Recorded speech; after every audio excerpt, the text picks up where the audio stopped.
Boom. Chakalaka.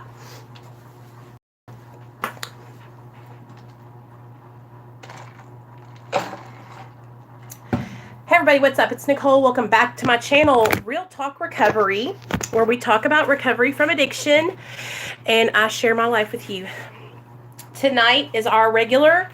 I am so sorry. Like, I always get on camera and then I'm like, let me fix my hair. Tonight's our regular. Every Friday night we do a MARA meeting here on my channel. And if you don't know what MARA is, it's Medically Assisted Recovery Anonymous, and it is a new program, you guys. It's actually all-inclusive. It doesn't matter if you're on medically assisted treatment or not, but it was created by us, for people who are on medically assisted treatment and who have been looking for support and haven't been able to find it in the rooms of Alcoholics Anonymous and Narcotics Anonymous. So, I actually found out about MARA on Facebook because there is a group, MARA, on Facebook, and I asked them, how do I have a meeting if I don't have one in my town? And they were like, make one. And I was like, okay, let's do it then. And so that's what we do now. We have meetings here every Friday at 7. So if you're new here and you haven't been around, that's what we do. Every Friday at 7, we have our MARA meeting. Hey, Katie girl, what's up? Hey, everybody. Welcome, welcome, welcome. So glad you guys are here. So earlier, I think it was like yesterday or the day before, I went into the Facebook group. If you don't know, we have a Facebook group called Real Talk Recovery.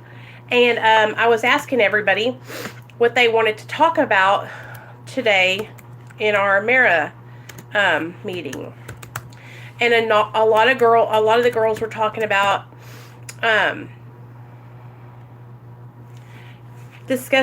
talking about parenting and what it's like, you know, to be a parent in early sobriety.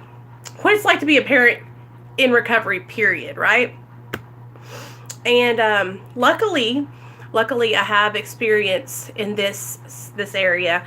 But first, what we're going to do is we're going to read the MARA literature. So I got it pulled up right here on my computer.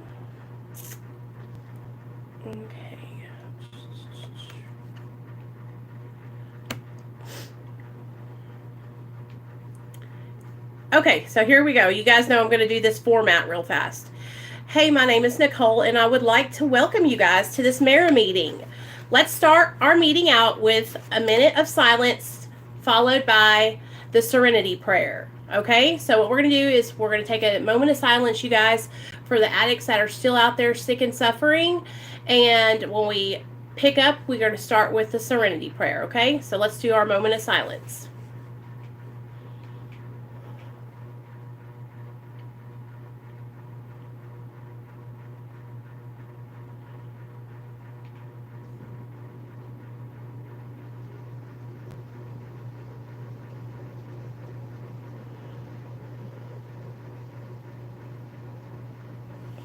Okay, now let's start with our Serenity Prayer. God, grant me the serenity to accept the things I cannot change, the courage to change the things that I can, and the wisdom to know the difference. Amen.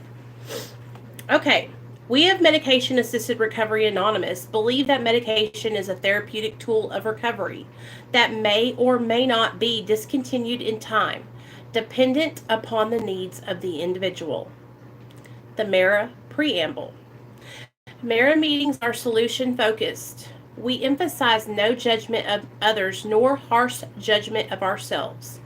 We ask that you do not say anything which may interfere with the progress of another human being or one's own progress. On that note, there is no reason to talk about a particular drug or alcohol. We wish to maintain a safe lifestyle and help others to learn how to live this way.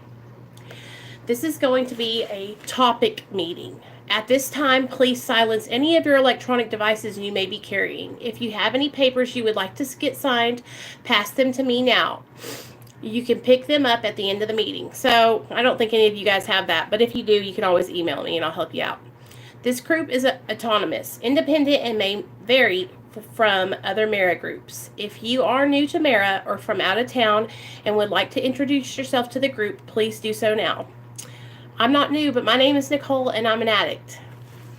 I want to remind everyone that we do not give medical advice or directions to others.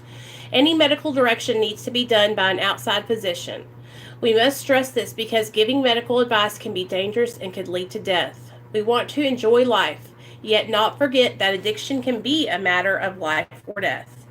Whether or not you are utilizing medication-assisted recovery, you are welcome here. We welcome all people seeking recovery from an unsafe lifestyle. Mara has no requirements, no referrals are needed. We have no initiation fees, no contracts to sign. Nothing is required of you, and you are free to come and go as you like. We will not chase you down nor attempt to make you seek recovery. You are a member of this fellowship when you say you are. We welcome all who attend our meetings with open arms. And then it says, would someone please read the 12 steps of Mara? Okay. Being that today's meeting is a topic meeting, we are going to focus on parenting and recovery. As a general discussion meeting, let's try to focus on staying in the solution. If the group is crowded, you can ask that they limit their sharing to 5 meetings, blah, blah, blah, blah, blah. Okay, so I had a bunch of the girls okay, so I know for me, you guys, when I first got sober, first of all, what's up? My name's Nicole. I'm an alcoholic and I'm a drug addict, and my sobriety date is July 13th, 2015, and I'm on treatment, Suboxone, and I've been on it for 4 years, new out there, and I'm currently tapering and down to 6 milligrams. So, a lot of my girls have either had their kids taken by Child Protective Services because of addiction, or their family members are taking care of their kids, or they are trying to do it on their own and they don't have any support. And so I know that it can be really, really hard whenever you're first starting out, because first of all, getting sober, it's like such a shock to your system, because one, we have never done that before. Like, I know for me, I tried to get sober like many, many, many different times, right? But then I would relapse. So I never really got a good grasp of how to live my life without drugs and alcohol. All right? It wasn't until I had my son that I really felt like I had a reason to live. Hey, Jerry. Hey, Megan. I saw Robbie. Hey, Robbie, love you. Honestly, you guys, for the longest time, I didn't really care if I lived or died. And I don't mean to get emotional. But when I think back to that time, the only reason why I got sober, the only reason why I'm here today is because my son.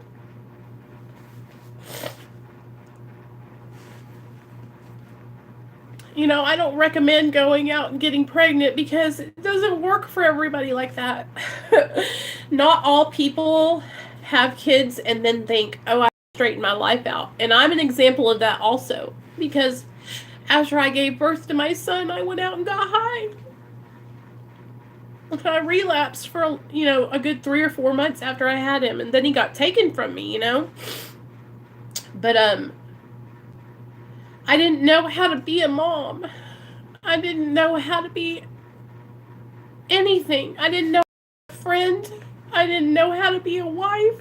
I didn't know how to be a mom. I didn't know how to be a good employee. I didn't know how to do anything except for get high. And that's the honest truth. So when I gave birth to my little boy, I didn't know what to do, I didn't know what to do, and I had no experience at all, you guys. Sorry. I just get really emotional about this because I love my son so much, and he's so important to me. Luckily, though, and that's the thing, you guys, I'm so fortunate because I had a really good example of what a mom is supposed to be in my own mom. And I know so many of you guys don't have that in your parents. And I could refer back to the way my mom was to me, and that helped me to see what a mom is supposed to be like, you know. I'm working with a girl, and you guys know her, Candy. She has her own channel too. She just started it. But Candy has been sober for 10 months now, and she's struggling because she has a little girl. Her girl's 16, I think, and she's starting, school, and Candy hasn't been in her life as an active parent, and now she's stepping in to be 100% the parent. But Candy doesn't have a good example of what a parent is, right? Because her mom, when she was growing up, didn't take care of her the right way. So how do you learn to be a good parent when you don't have an example of what a parent is, right? And that happens to so many of us. Hold on just a second. It's difficult, and there's not any kind of okay, when I gave birth to Nathaniel, I was like, I'm gonna be the best mom, right? Hey guys, hey Kim, I'm gonna be just like my mom. That's what I always said, you guys. I always said, I'm gonna be such a good mom. I'm gonna be just like my mom was. My mom never drank. She never smoked cigarettes. Well, that's a lie. She smoked cigarettes, but she quit. She never smoked anything else, though. She didn't do drugs or alcohol. And I actually remember when my mom used to smoke cigarettes. And me and my sisters would be so upset because we, would see those commercials about, mouth cancer and stuff. But anyway, that's besides the point. I looked up a list. First of all, how to parent effectively, okay? And these are things that they say online that can help you parent effectively, but then I'm going to add my spin to things because we're addicts, right? And so what that means is that our children are genetically predisposed to addiction. And so we need to be having a conversation with our children to set the stage, because we don't want our kids to make the same bad choices we made. Now, my little boy is only 5 years old, so I tell him, drugs are bad. You don't want to do drugs. Just say no. That's the kind of conversation we're having right now. If a friend of yours comes up to you and they have something that looks like medicine, you don't take that. You say no and you go tell the teacher, right? But a lot of you guys have kids that are 10, 11, 12, 13, 14, and 16, 17, 18. We need to start talking to our children ahead of time so that when they get to those older teenager ages, they'll already know what's going on. So the first thing that I think is really important in learning how to be a good parent is learning to communicate with your children. It doesn't matter how you guys communicate. Like me and my little boy at 5 years old, when we go to sleep at night, I'll lay down with him and I'll ask him, hey, is there anything that you really want to talk to me about? Or is there anything you want to tell me? Any secrets? Anything that made you feel uncomfortable today? Anything at all that, you were afraid to tell me? You thought maybe I would be mad? Because Nathaniel sometimes will say, I was just joking,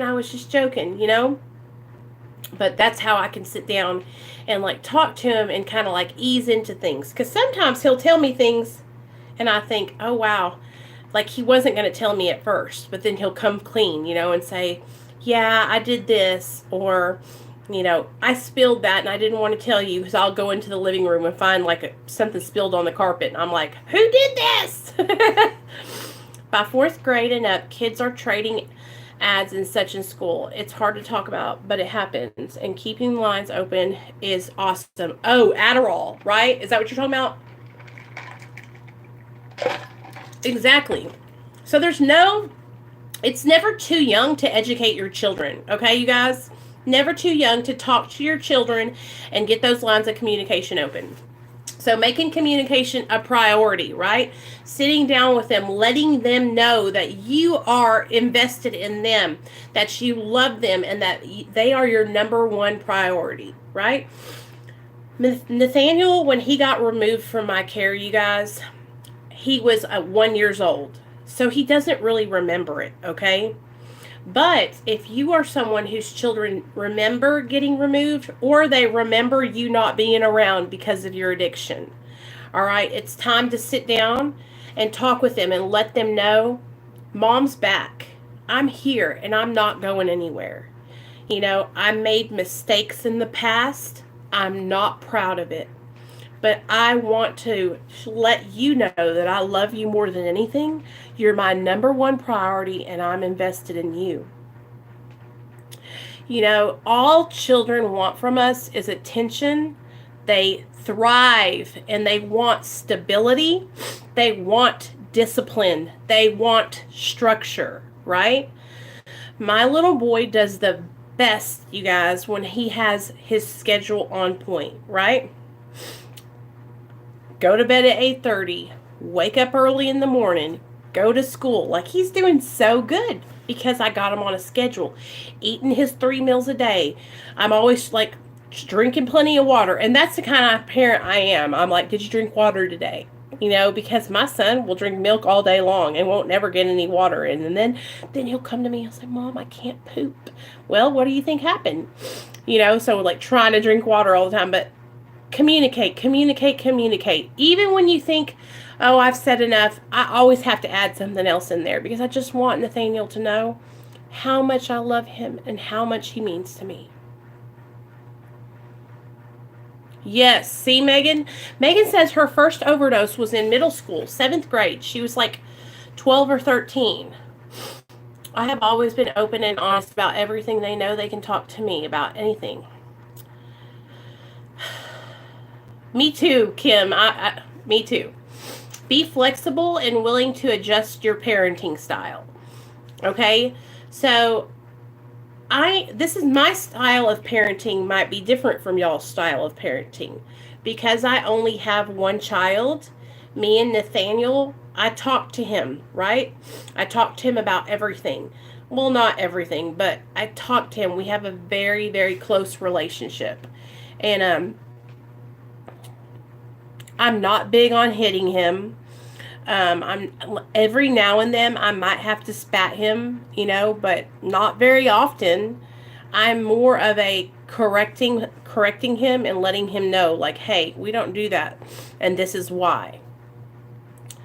Avoid favoritism. So, if you have multiple children, right? And I remember when I was little, because there was 3 of us, I always thought that my dad loved my sister Michelle more than any of us because, you know, she was the problem child. And it's not that they loved her anymore. It's just that they had to focus a lot on her because she was going through a lot, you know? Set limits and be consistent with your discipline. That's good. Catch your child being good and reward them when you see them doing good behavior. Okay. Now I'm just going to talk to you guys about how, hold on, I'm going to read this one thing to you. Be a good role model. Children learn a great deal about how to act by watching their parents. Children, especially young ones, think their parents are more or less infallible. They see their parents as being supremely intelligent and powerful, basically incapable of making bad decisions. Do your best to live up to this idolized image. Before you lash out or blow your top in front of your child, think about the example you are setting. Embody the traits you wish to cultivate in your child: respect, friendliness, honesty, kindness, tolerance, and many, many more. Do things for other people without expecting a reward. Above all, treat your children the way you expect other people to treat you. I want to talk about this. So, do things for others without expecting anything back. I want to share with you guys a story of how my YouTube channel and working with other addicts and alcoholics has influenced my son. So you guys remember Ian, right? The whole reason. So let me tell the people who don't know. About 3 or 4 months ago, we were driving down the road, and there was a guy sitting out on the side of the road on the bus bench, right? And I was driving, and Nathaniel looked over and he said, "Mom, hey, are we going to give that guy some money?" Because one, we always give people money when they're standing out on the side of the road. I give them change or whatever. And two, I always talk to everyone. If we're walking into the Walmart and there's a homeless person standing there, I stop and talk to him. I ask him, "Hey, why are you homeless? What's going on? What's your story?" Right? I don't know what it is, but I'm fascinated to know why people are out there. Why are they in the position they're in? Were they like me? Are they addicted to drugs? Like, I want to know their stories, right? And so I stop and I talk to everybody. I acknowledge everyone. "Hey, Annie baby." I acknowledge all people. It doesn't matter if they're rich, poor, homeless, have many homes. I don't give a damn. Like, I talk to everybody. And Nathaniel goes with me and we talk to everyone. Well, after seeing Ian sitting there and Nate said, "Hey, are we going to give that guy some money?" I said, "Let's go check on him." So we pulled over to go check on him. And lo and behold, it was a guy from back when I was in high school. And lo and behold, he was homeless and needed help. And I came on my channel, and you guys, my viewers, raised money to pay his first month of rent at the halfway house. And just a little update, you guys, he is still living in that halfway house. He is still doing well. He's got a car, he's got a job, and he might be the manager of the halfway house. That's how good he's doing. But my son hears me talking to you guys. He hears me talking to the people on the street. He watches me interact with others. And through me doing those things, my little boy, he cares about people. He wants to help people. I was talking about going through his toys because we need to get rid of a bunch of them. And he said, "Yeah, we can go through them and then we'll donate the toys that I don't use anymore and give them to kids who don't have any."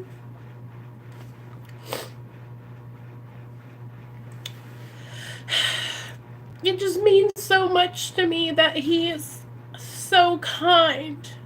Because I don't know about you guys, but I've met some mean little kids, you know, and he wears his heart on his sleeve. He's very in touch, you know, with his feelings. So I want him to be kind and treat all people with respect and love all people. It doesn't matter what their situation or their circumstances is. And I'll even tell him, you know, one time he asked me if I have ever stole anything. And I told him, I said, "Yes, I did." And he said, "Well, what happened?" And I said, "I went to jail." And then he asked me what it was like when I was in jail. And I told him it was horrible, you know. But I told him that story because we were in Branson, Missouri, and we were walking out of a store, and he grabbed something off the thing and said, "Mom, I'm stealing this," and walked out the front door and keep it, you know. And I was like, no, you know. And then got to talking about stealing. Children also look for role models at school, among their friends, and in the media. Some of these things you can control, others you cannot. Know that though your child may have multiple role models, you have a unique privilege in that you are near constant presence in his or her life. Make the most of that privilege. Okay, let me see. Make time for your children, guys. When you have a child, the most important duty you have is ensuring his or her physical well-being, okay? We need to make sure our children are safe, make sure they have food in their belly, make sure that they're clean, make sure that they're happy, healthy. I can't believe that I actually thought when I was in active addiction that I was able to provide those things to my child. You know what I'm saying? Because I take care of myself. But when I look back on that time when I was using you guys and I had my son, I'm so grateful to God that nothing bad happened to him. So grateful to God. Because anything could have happened to him. And I would have never lived it down. Never lived it down. When you have a child, the most important duty you have is ensuring his or her physical well-being, feeding, clothing, and housing them well. This and countless other responsibilities require you to spend time working so that you're able to provide for your child. However, once these necessities are assured, it's very important to your remaining time in your children themselves. Never lose sight of the fact that, in the balancing act between your family and your work, your family should always come first.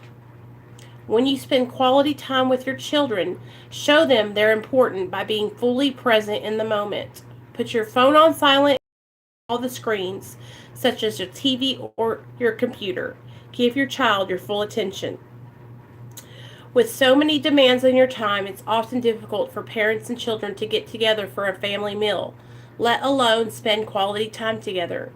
Children who are not getting the attention they want from their parents can act out or misbehave because to them, negative attention is better than no attention at all.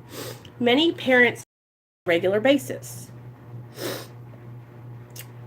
create a special night each week to be together and let your child help decide how you will spend your time. Which, let me tell you guys, tomorrow my husband and I are both off. So, Nathaniel made a new friend at school. His name is Miller. And I sent a note home with Nathaniel yesterday to go to Miller's mom. And she texted me this morning. And we're going to pick Miller up tomorrow and we're going to take him to play virtual reality with us and go and jump in the balls and go across the mountain thing and go mountain climbing inside the urban air place. And you know, I've even caught myself, like, having to put my phone down and realize, like, and my son will tell me, you guys, when we sit down and we're watching a movie together, if I pull my phone out to look at Instagram or anything else, my little boy will say, Mom, put your phone away. And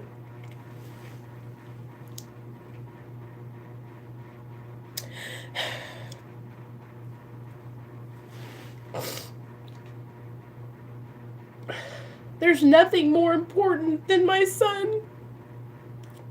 If you're on your phone and your kids are around you and you're supposed to be spending time with them, put your phone down.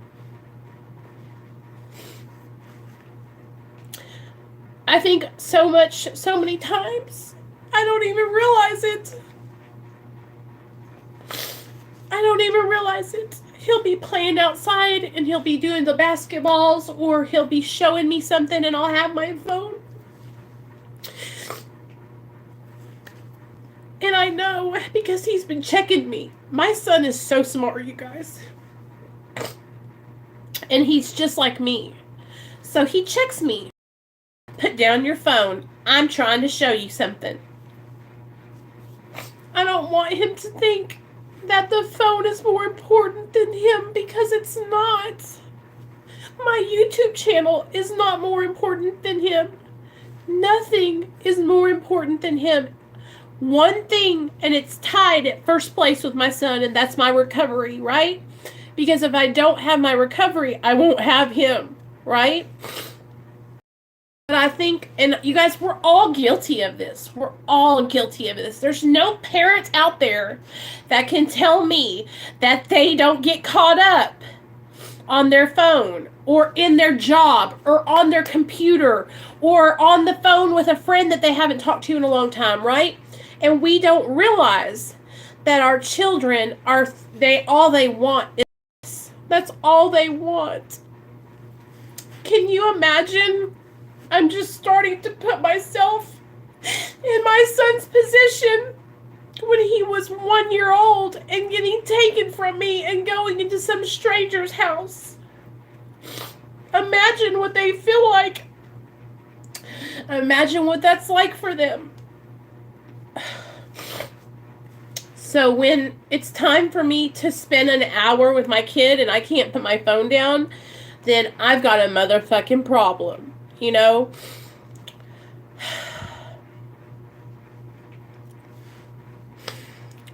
Okay, sorry guys.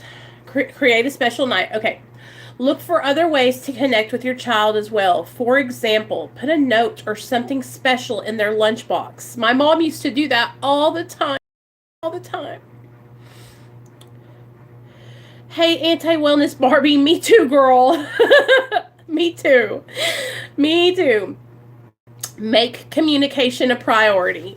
Though your children should obey you, you can't expect them to do everything you demand simply because you, as a parent, say so. Children want and deserve explanations as much as adults do. Parents who, at the very least, attempt to calmly reason, give them a chance to see why certain rules and restrictions are good for them. Make your expectations clear. If there is a problem, describe it to your child. Express your feelings about it and invite your child to discuss solutions with you. Be sure your child understands the consequences of her or his actions. So, even at 5 years old with Nathaniel, what we're starting to do is he's learning that his actions have consequences, and his actions also can cause reactions from people when he's at school, and what he does affects the whole group. And this is a very, his brain is just sucking things in at this time, right? Starting kindergarten, going around being other kids, learning to sit in the class and listen and not be running around all crazy, I have been really blessed, you guys, because Nathaniel is extremely, extremely intelligent. He's got that smartness from his daddy, because I'm not that smart. I mean, streetwise, common sense, I'm smart, but not like my husband is. My husband is smart, like book smart. He's like smart, like as in he knows all this stuff. When me and Neil first started dating, he would have all these, I call it he'd know all this stuff about nothing. And I'm like, how do you know all this stuff? But it's all just like knowledge that you just wouldn't normally know. It's crazy. Anyways, one day I'm going to get him on here to share with you guys all about himself, because one day it's going to be the biggest thing that y'all have ever seen, because it's going to be a miracle when I get him on here. And when I say that, I always struggled in high school with math, but in science and reading and all that, I was really good at that. But math was the worst subject for me, So anyway, what we're talking about is parenting and recovery. Hey, you guys, if you're new here to the discussion, and if you didn't know, before I got sober, I had my son, and I was in my active addiction during my pregnancy and after my little boy was born. And because of that, my son was taken from me by the state of Arkansas, okay? And I had to work for about 10 months to get my baby back, okay? Almost a year it took me to get my son back. And it was a lot of hard work, because what happened is, when I got sober, you guys, like I was saying at the beginning, I had never been a parent. Even in my active addiction, I would help my friends with their kids and stuff, but I was always the cool aunt who just let them do whatever and just make sure they didn't kill themselves, right? So when I had my little boy, it was a challenge emotionally for me a lot, because I cried all the time because he was not with me. I probably looked so psychotic because I was so emotionally unstable. When I first got sober, it was really, really hard for me, you guys. Really, really hard. But these are all amazing things that you can learn. Now, if you're dealing with a child who's in their teenage years, okay, and you haven't been around for many, many years, right? Yes. Oh. And I know that even though my little boy was young, I know that he knows I wasn't well. And now I know that he knows I am.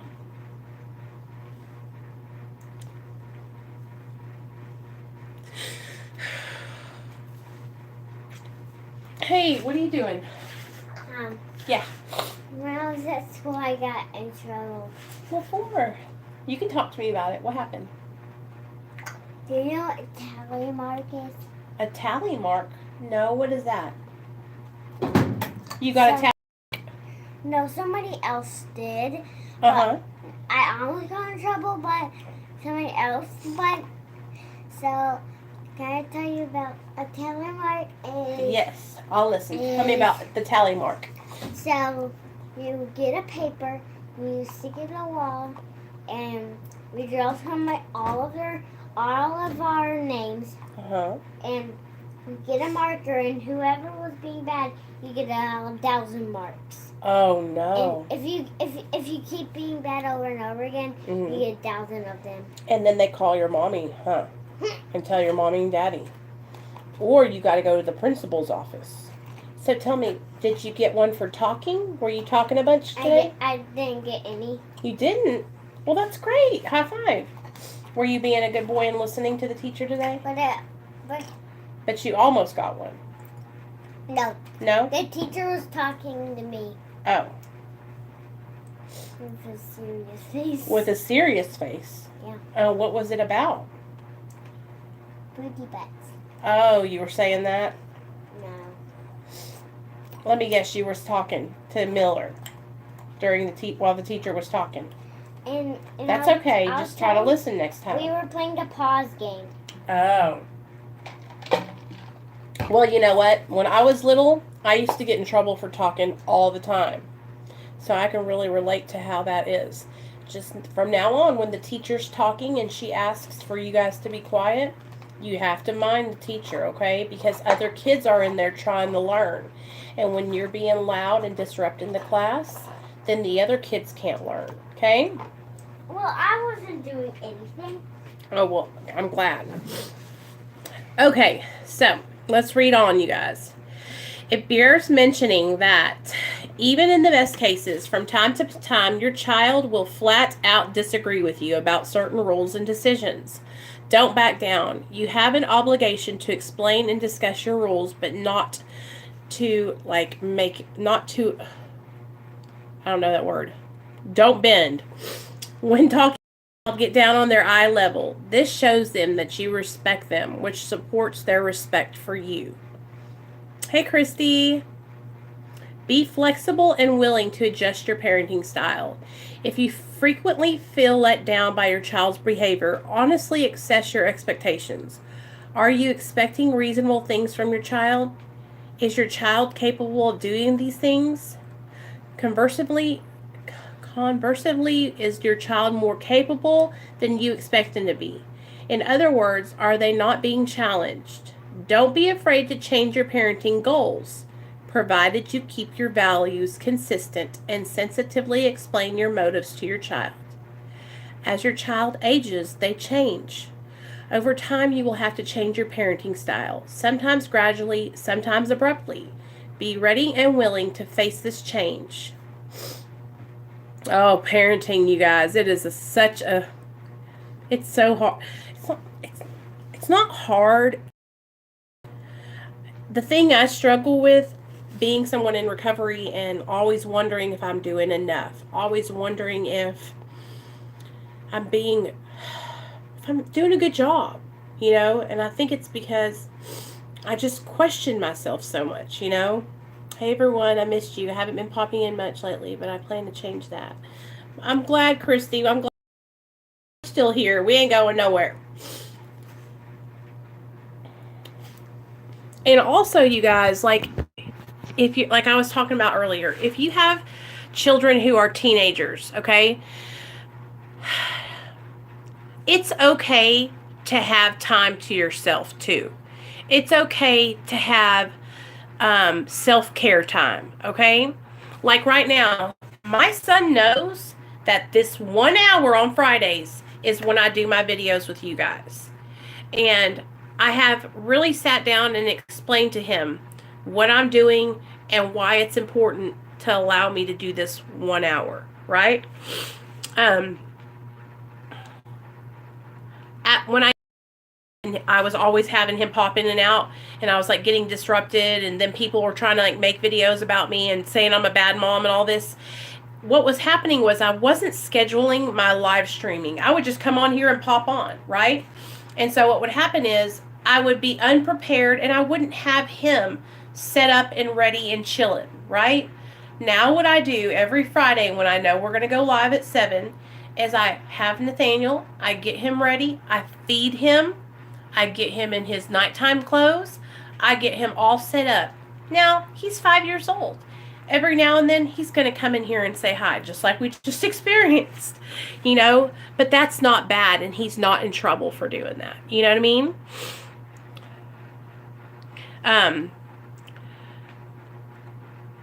In fact, I want to encourage him to come in here just like he did and tell me, I almost got a tally mark today, you know, and that's good. And I sat there and I was calm and, well, what happened, you know? One thing that I remember my dad always doing that I don't want to do with my son is overreacting to things. You got a tally mark. What happened? Were you being a bad kid? Right? That's what my dad would do all the time, you guys. And then I was afraid to go and talk to him about it. I was afraid to let him know, you know, what was going on. And,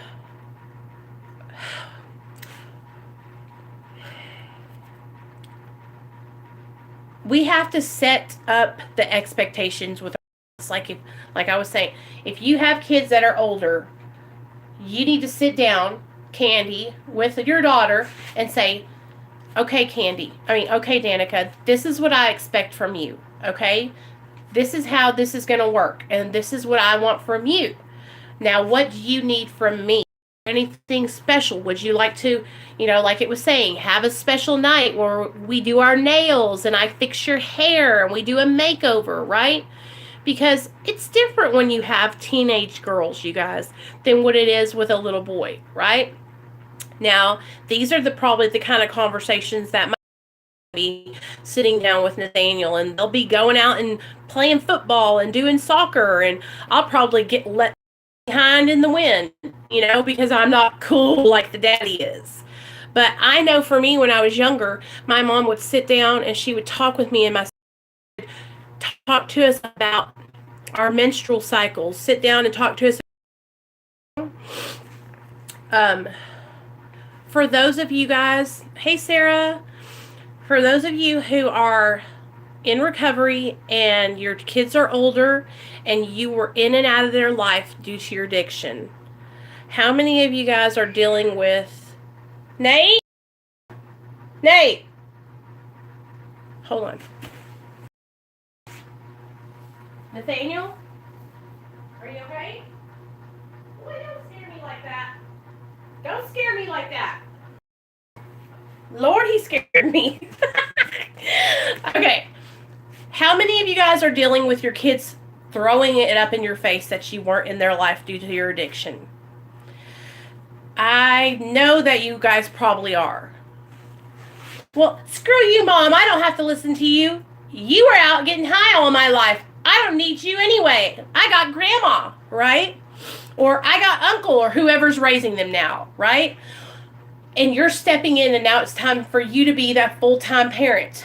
You guys, first of all, one thing that we have to do is get our other parent, get the parent who used to be there, who was number one in that child's life for those so many years, get everybody on the same page. Now, that's not always going to be the case. You're not always going to have supportive people in your life. If you don't have the support from the people who were raising your child and now you're raising them, get them out. You don't need them. You don't need them in your life. If they're going to be going against what you're saying and you're in charge now and you have your kids back and they're not in charge anymore and they don't want to support you and they don't want to help you to be a parent, then you don't need them right now. You have to work on repairing the relationship with your child. Okay? You weren't there while they were growing up. All right? There's a lot of amends that has to be made. There's a lot of time that needs to be healed, right? I would just...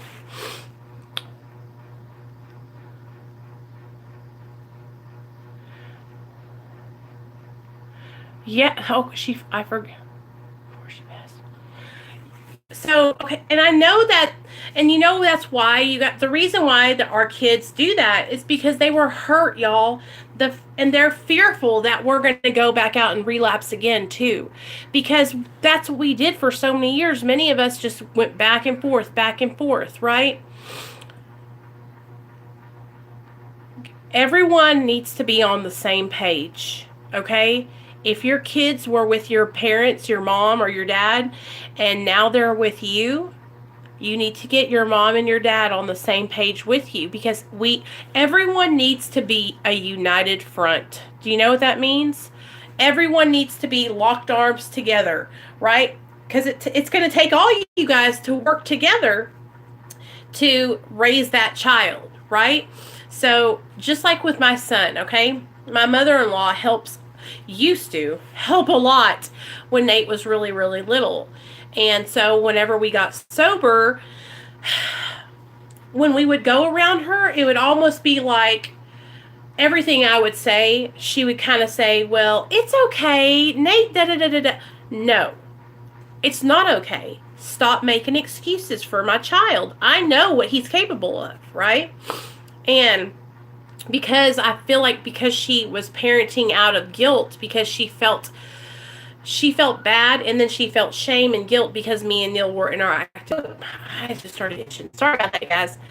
So we can't parent out of guilt, okay? And that's one of the things that I have really struggled with this one right here, is parenting out of guilt. And what I mean by that is, because I wasn't around for that year, I have extreme amounts of guilt and shame. Can I have a drink? Yeah, what do you want? Hold on, guys. Got to tend to my child. You want a peach? I got some peaches. Do you like peaches? Okay, you want milk?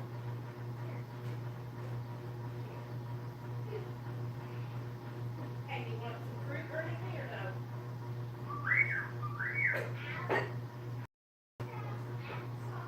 Go ahead and take it. Go ahead and take it. It's your food. Just one. Just one. Dang it. Dang it, booty butt. You want applesauce too? Okay, just that part now. Love you. I'll be there. Booty butt. Don't spill that milk, boy. I'll be in there in just a second. Lord help me. I got the bossiest kid in the world. I was parenting out of guilt, you guys. Like, I was buying him everything that he wanted. I was never saying no. If we went to the store and he wanted something, I would just get it. Right? Until I realized, like, I was spending all my money on these little trinket toys. $10 here, $20 there, $10 here. And it was because I was parenting out of guilt, because of the guilt and shame I felt because he was gotten taken away from me, you know?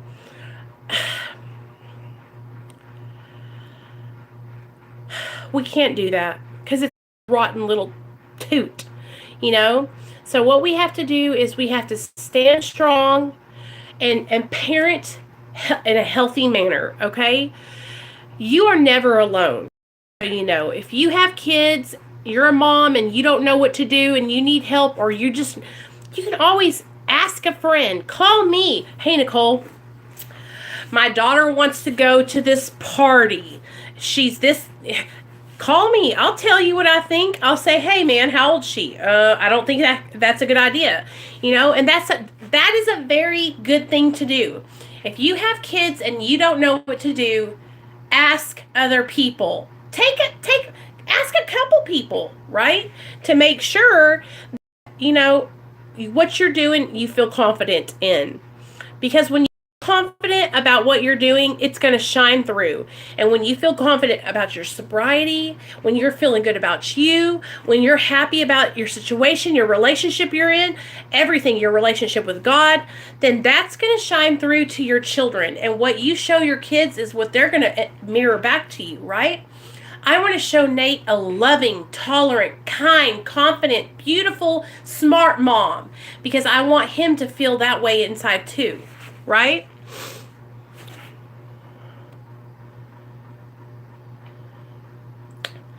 The video is going in and out.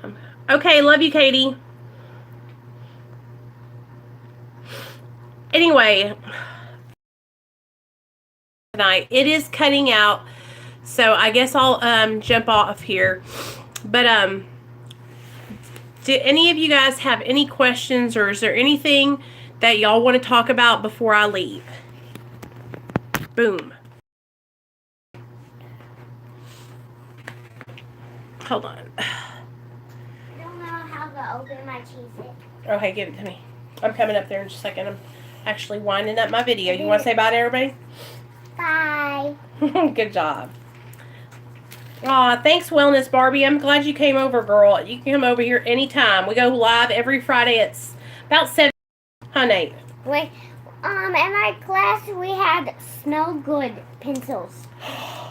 Did? What'd they smell like? They smelled like Starbursts. Ooh, that smells good. Yeah. I love you guys. I hope y'all have a good night. This is a really cool meeting, and I love talking to you guys about this kind of stuff. And you guys helped me to be a better mom. And I'm sorry I got a little emotional at the beginning, but like I said, my son means everything. If it wasn't for him, I wouldn't be here today. I would not have ever gotten sober. So I'll see you guys Sunday, because my sister's going to come on and share her story. My sister's bipolar, and she's a recovering drug addict, and she'll be on Sunday live. So I'll see you. I will put up the time in the community tab, so that way you guys will know, and I'll set a reminder so that we'll know. Okay? I love you guys. I hope y'all have a good night.